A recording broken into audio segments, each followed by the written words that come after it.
الحمد لله رب العالمين والعاقبة للمتقين والصلاة والسلام على رسوله محمد وعلى آله وأصحابه أجمعين وعلى من تبعهم بإحسان إلى يوم الدين. أما بعد فأعوذ بالله من الشيطان الرجيم. بسم الله الرحمن الرحيم. ونريد أن نمن على الذين استضعفوا في الأرض ونجعلهم أئمة ونجعلهم الوارثين. صدق اللہ مولانا العظیم.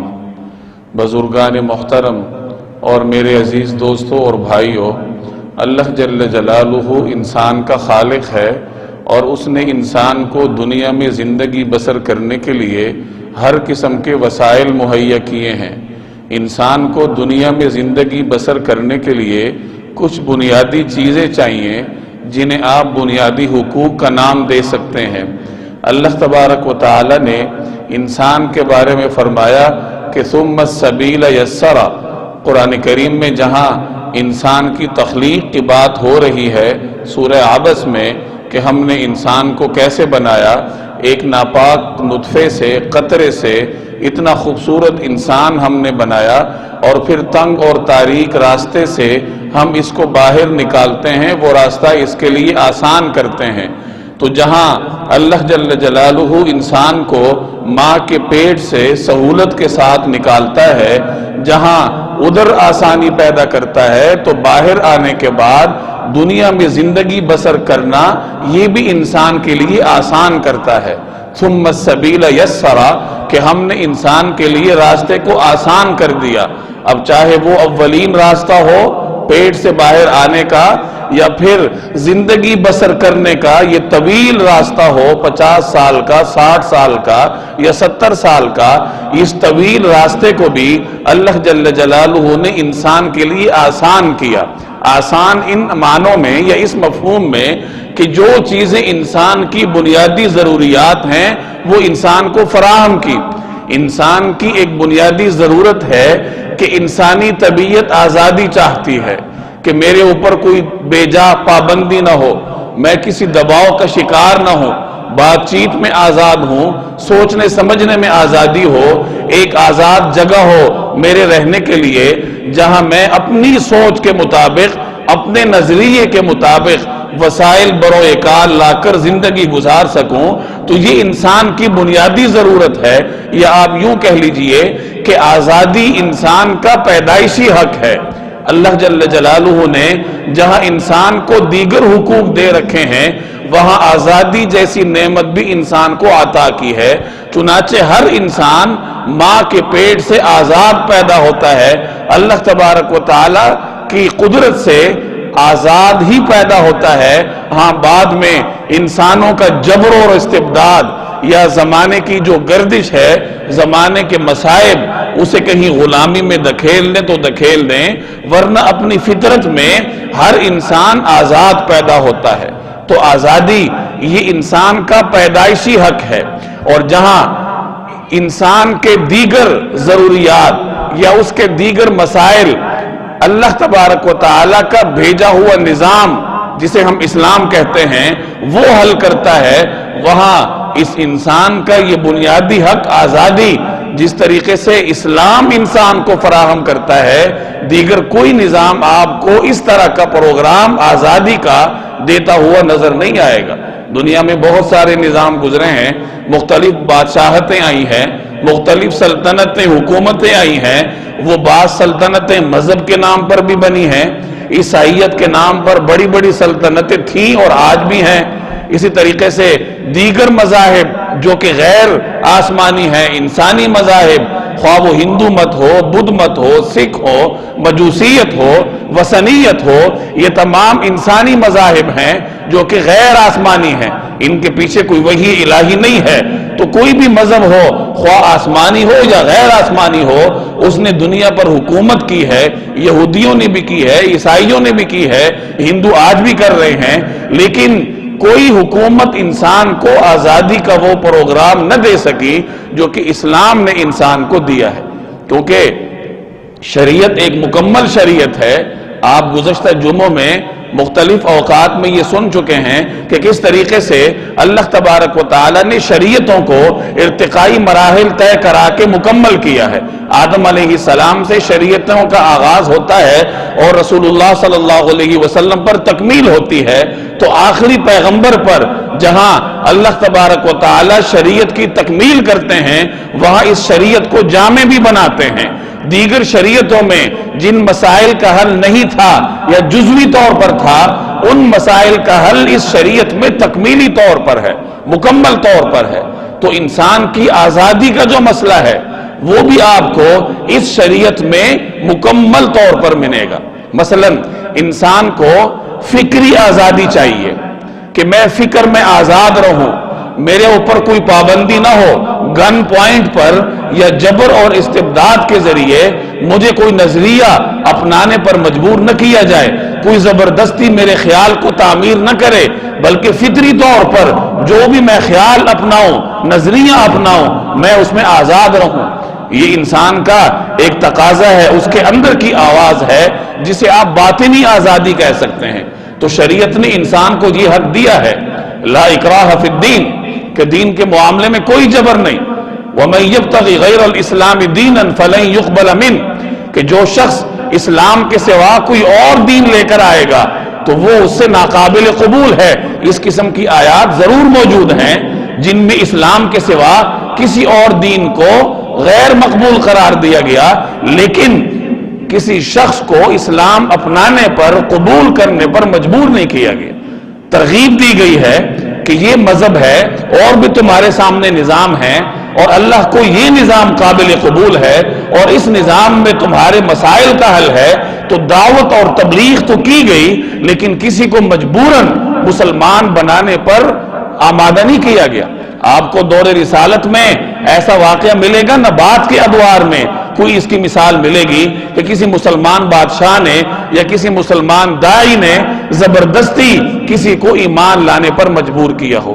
اس سے بڑھ کر اور کیا مثال ہو سکتی ہے کہ رسول اللہ صلی اللہ علیہ وسلم کے دور میں جب آپ کی حکومت ہے مدینہ طیبہ کی سرزمین پر، تو اس مبارک دور میں بھی مدینہ طیبہ میں غیر مسلم آزادی کی فضا میں اپنی زندگی بسر کرتے تھے، انہیں کوئی مجبوراً اسلام میں داخل کرنے والا نہیں تھا اور نہ ہی کسی کو اجازت تھی۔ تو اس سے بڑھ کر فکری آزادی اور کیا ہو سکتی ہے کہ اسلام نے اپنے آپ کو بھی دلیل کے ذریعے منوایا، جبر کے ذریعے نہیں منوایا۔ قرآن کریم میں اللہ تبارک و تعالی جب آپ کو اپنے ایک ہونے کی دعوت دیتے ہیں کہ میں اکیلا ہوں، میرے سوا کوئی معبود نہیں ہے، تو ساتھ آپ کو عقلی دلائل بھی دیتے ہیں۔ لَوْ كَانَ فِيهِمَا آلِهَةٌ إِلَّا اللَّهُ لَفَسَدَتَا، کہ اگر اللہ کے سوا کوئی اور خدا بھی اس کائنات میں ہوتا تو فساد برپا ہوتا۔ آپ اس دنیا میں دیکھتے ہیں اگر کسی ادارے کو چلانے والے دو ہوں تو کسی نہ کسی مرحلے پر جا کر اختلاف ہوتا ہے، اور وہ لوگ جتنے طاقتور ہوں اختلاف سے اسی قدر فساد ہوتا ہے۔ اگر دو ایٹمی ممالک میں لڑائی ہو جائے تو دونوں نیست و نابود ہو جائیں، تو اختلاف کرنے والے جتنے طاقتور ہوں فساد اتنا بڑا ہوتا ہے۔ اس آیت میں عقلی انداز سے عقیدہ توحید سمجھایا گیا کہ اگر کائنات میں خدا کے سوا، رب کے سوا کوئی اور رب ہوتا تو کسی نہ کسی مرحلے پر جا کر اختلاف ہوتا۔ صدیاں گزر چکی ہیں کائنات کو بنے، کبھی تو اختلاف ہوتا کہ ایک خدا کہتا کہ آج سورج کو چھٹی دے دو، دوسرا کہتا کہ نہیں نکلے گا، تو کسی فیصلے میں دونوں کے درمیان اختلاف ہوتا، اور چونکہ دونوں خدا ہیں تو ان کے درمیان اختلاف سے فساد برپا ہوتا، کائنات مٹ جاتی۔ لیکن چونکہ ایسا فساد نہیں ہوا، اس کا مطلب کیا ہے کہ کائنات کو چلانے والی ذات ایک ہے، اللہ تبارک و تعالی کی۔ اس قسم کی عقلی دلائل آپ کو ملیں گے، اور آپ سے بھی دلیل طلب کی جاتی ہے۔ مشرکین کو مخاطب کر کے یہودیوں کو، اہل کتاب کو، قرآن کریم ببانگ دہل ان سے خطاب کر کے کہتا ہے ہاتو برہانکم ان کنتم صادقین، اگر تمہارے پاس کوئی دلیل ہے تو لے آؤ۔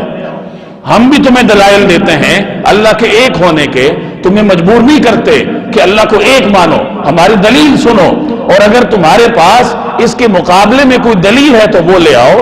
تو باہمی دلائل کا تبادلہ خیال ہو جائے. یہ فکری آزادی ہے جو اسلام نے اپنے ماننے والوں کو بھی دی ہے اور اپنے انکار کرنے والوں کو بھی دی ہے. حضرت ابراہیم علیہ السلام نے جب نمرود کے سامنے اپنی نبوت کو معجزات کے ذریعے ثابت کیا کہ ان کو آگ میں ڈالا گیا اور آگ ان کے لیے ٹھنڈی ہو گئی. اب نبی کے پاس معجزہ ہوا کرتا ہے اور وہ معجزہ نبوت کا ٹیسٹ ہوتا ہے کہ معجزے کے آگے مخالفین عاجز ہو جاتے ہیں.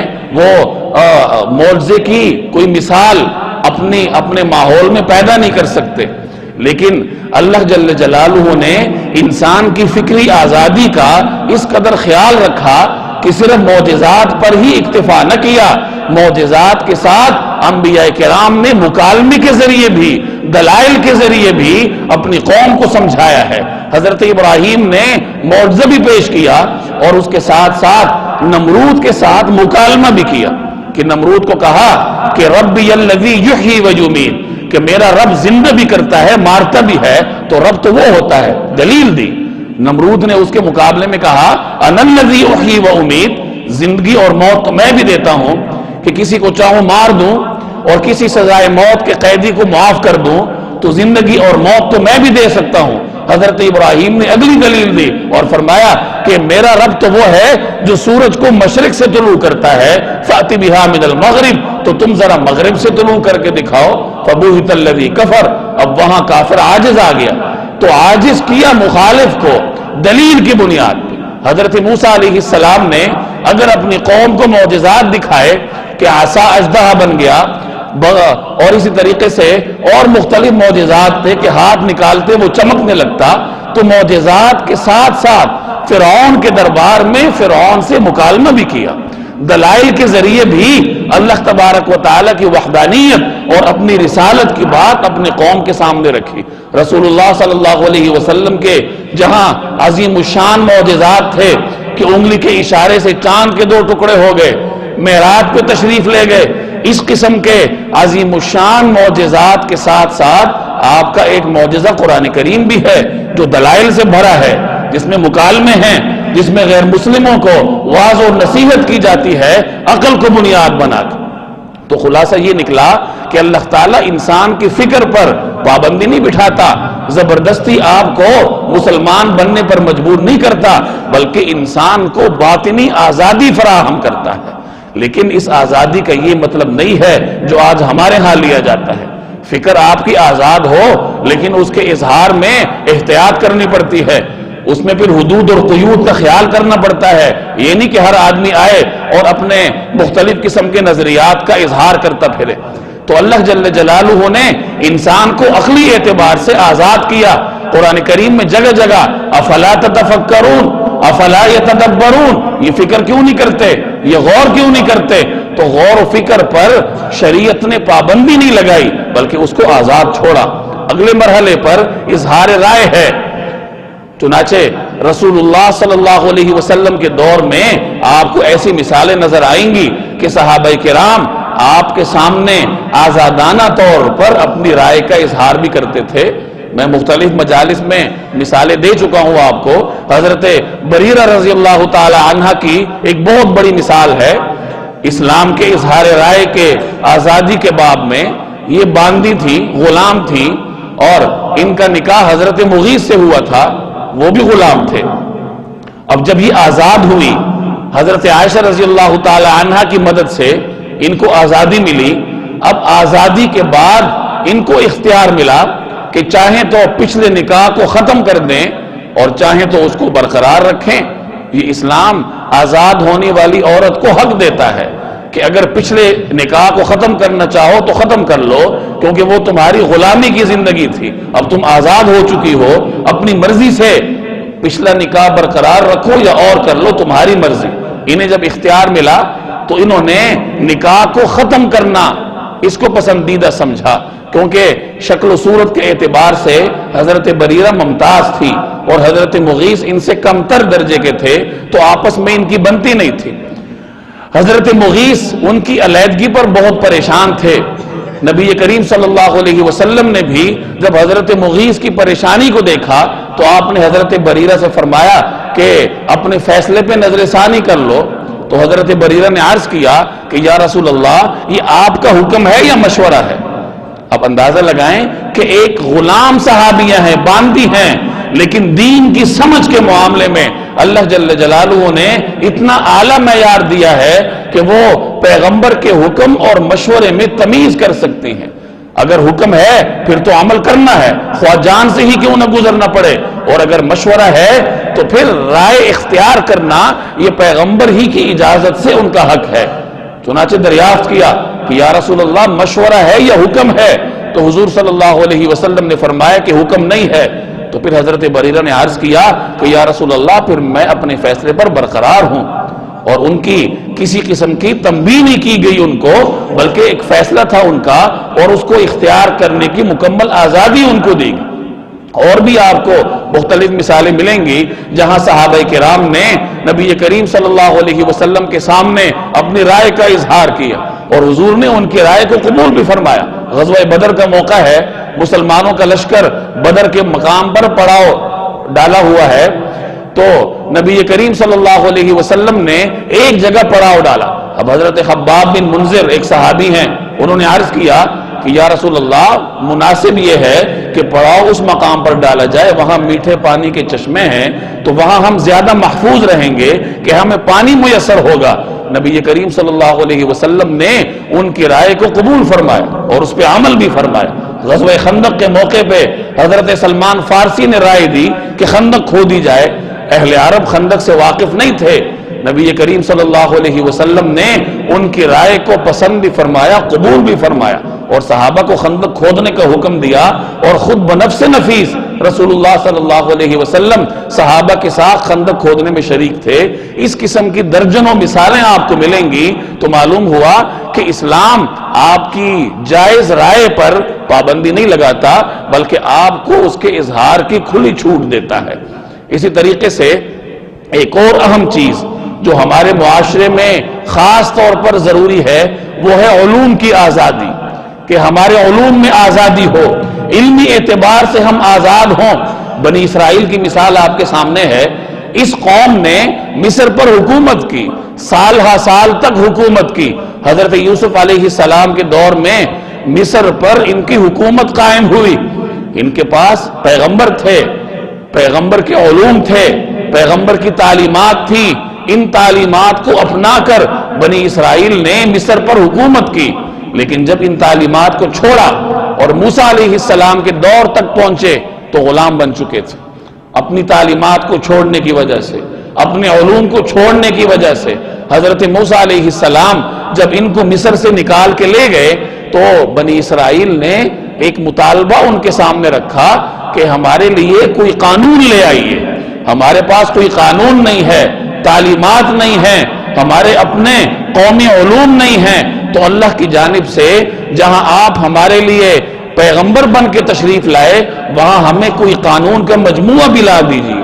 حضرت موسیٰ علیہ السلام کوہ طور پہ تشریف لے گئے اور تورات کی شکل میں قوانین کا ایک مجموعہ بنی اسرائیل کو ملا۔ یہ ایک الگ بحث ہے کہ بنی اسرائیل ایک طویل عرصے تک غلام رہ چکی تھی اور غلامی ذہنیت ان پر حاوی تھی، چنانچہ خدائی قانون ملنے کے بعد بھی مکمل طور پر اس پر عمل پیرا نہ ہو سکے اور ہیلے بہانوں سے اس کی نافرمانی کیا کرتے تھے۔ اس کا نتیجہ بعد میں دوبارہ ان کو غلامی اور ذلت کی شکل میں بھگتنا پڑا۔ تو معلوم ہوا کہ علمی آزادی یہ بھی قوموں کے لیے ایک بہت بڑا سنگ میل ہوا کرتا ہے، اس کو حاصل کر کے ہی قومیں زندہ رہ سکتی ہیں۔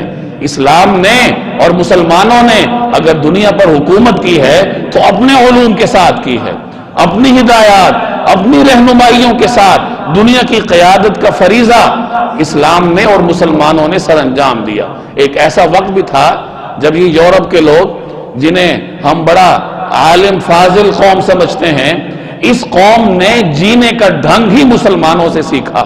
تو یہ قوم ہے جن کو آج ہم اپنا آئیڈیل بنا کر بیٹھے ہیں، اور ہمارا نوجوان آنکھیں بند کر کے ان کے علم پر بھی اعتماد کرتا ہے، ان کی رسم پر بھی اعتماد کرتا ہے اور ان کی تہذیب کو اپنا کر بیٹھا ہے۔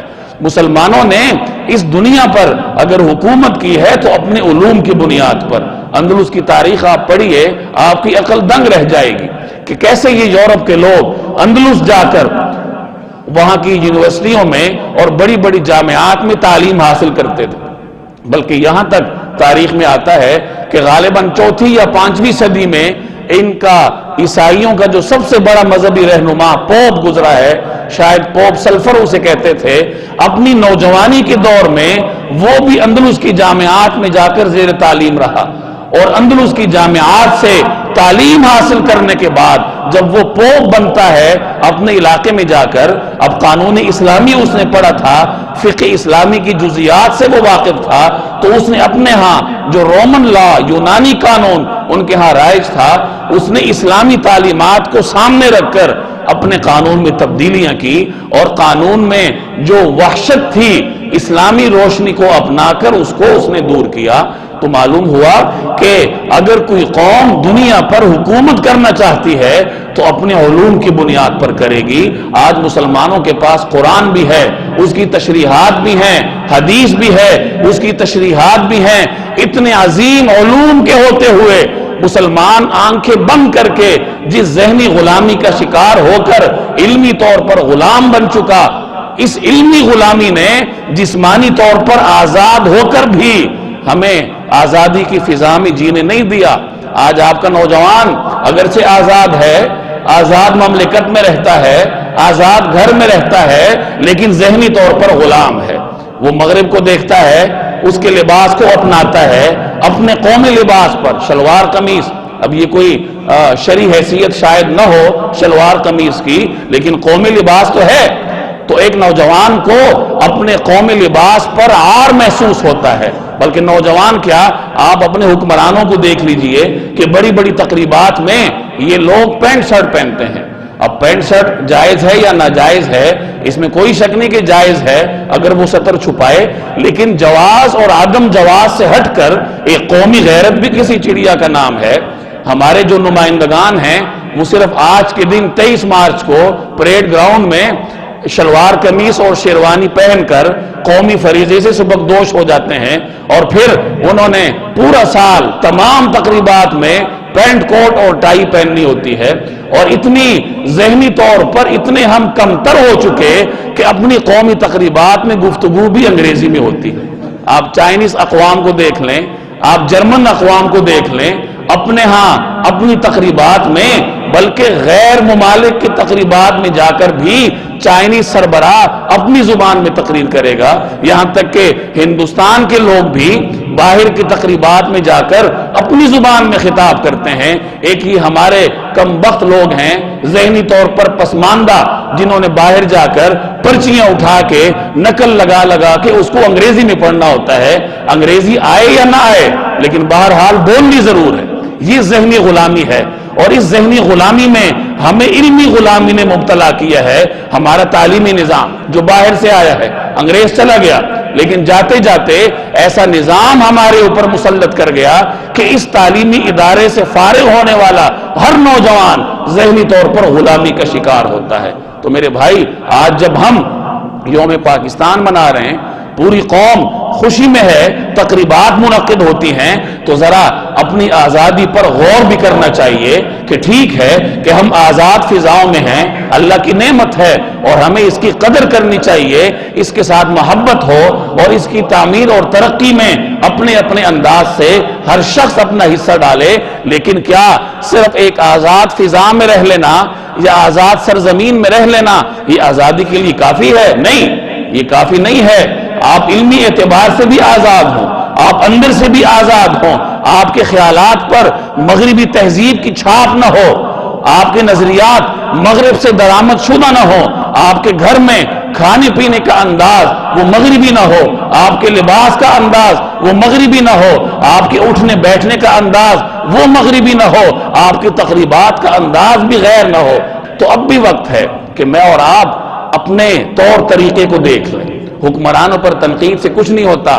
عالمی نظام پر تنقید سے شاید کچھ نہ ہو، میں اپنے آپ کو بدلوں، آپ اپنے آپ کو بدلیں۔ ہم یہ تو کر سکتے ہیں کہ اپنے گھر میں قرآن اور حدیث کو رواج دیں، ہم یہ تو کر سکتے ہیں کہ اپنے بچوں کو اپنے قومی لباس اپنانے کی ترغیب دیں، ہم یہ تو کر سکتے ہیں کہ پہلے خود اور پھر اپنے بچوں کو اپنے مشرقی ہونے اور مسلمان ہونے اور نبی کریم صلی اللہ علیہ وسلم کے امتی ہونے کی حیثیت سے فخر محسوس کروائیں۔ کم از کم یہ تو ہم کر سکتے ہیں، لیکن کرنے کا کام کس نے نہیں کرنا؟ بڑے بڑے نعرے ہوں گے، تقریریں ہوں گی، مغربی تہذیب کی باتیں ہوں گی، تو یہ باتیں اپنی جگہ، لیکن کم از کم میں اپنے آپ کو تبدیل کروں، اپنے گھر کو تبدیل کروں، اپنے بچوں سے اس کا آغاز کروں، پھر ممکن ہے کہ اللہ تبارک و تعالی جغرافیائی آزادی کے ساتھ ساتھ ہمیں باطنی آزادی بھی عطا کرے۔ اللہ جل جلالہ مجھے اور آپ کو عمل کی توفیق دے۔ وما علینا الا البلاغ المبین۔